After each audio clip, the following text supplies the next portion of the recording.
Assalamualaikum warahmatullahi wabarakatuh. Alhamdulillah wassalatu wassalamu ala rasulillah wa ba'du. Selamat datang di area bersejarah, area sekitaran Jabal Thur. Jabal artinya bukit atau juga bisa diartikan dengan gunung. Jamaknya disebut jibal. Ya, ada bukit-bukit yang cukup beragam sekitaran Makkah Al-Mukarramah ini, dan di antara yang bersejarah adalah Jabal Thur, Bukit Thur atau Gunung Thur yang di belakang kita sini. Jadi kalau kita berbelok, melihat yang paling tinggi aja kelihatan. Itu ya. Baik.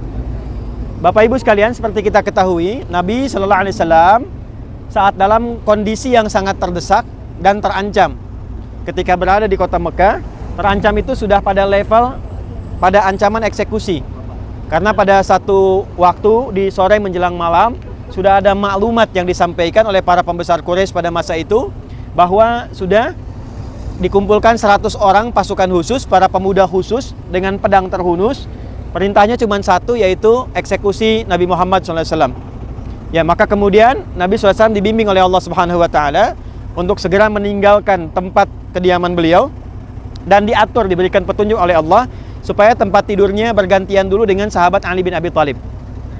Maka pada masa itu Abu Bakar dipilih untuk menemani Nabi SAW. Ali bin Abi Thalib menggantikan tempat tidurnya Nabi.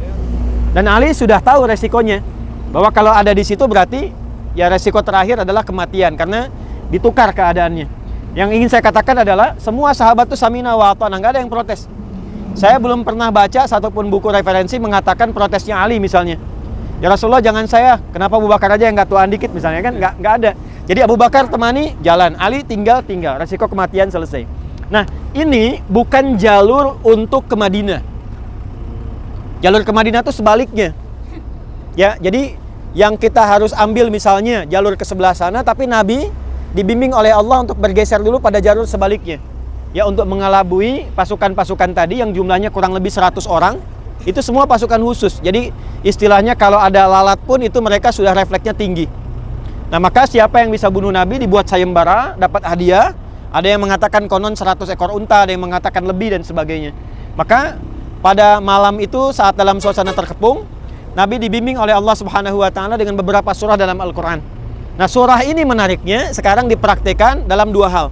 Satu, dalam bidang militer. Jadi teman-teman yang aktif di tentara dalam tugas dan sebagainya, itu ada surah spesifik di surah 36, surah Yasin, yang beberapa sekarang dibaca oleh para pejuang di Palestina juga. Masih ingat kan kemarin video viral itu kan? Ketika mereka bawa semacam bom itu kan yang dibaca surat Yasin kan? Ya. Nah, yang kedua itu adalah surah perlindungan di surah Al-Isra. Surah Al-Isra spesifik karena ini jarang dibaca, saya sebutkan ayatnya dari ayat 79 sampai dengan ayat ke-80. Itu ayat perlindungan dibaca, ya, dilindungi termasuk dalam pekerjaan, dalam aktivitas dan sebagainya. Maka ketika Nabi SAW itu keluar, ditutup pandangan mereka, dibikin ngantuk oleh Allah Subhanahu Wa Taala. Ya, fa'akshaynahum fahum la yubsirun. Kami tutup pandangannya, mereka nggak nyadar. Tahu-tahu Nabi sudah hilang.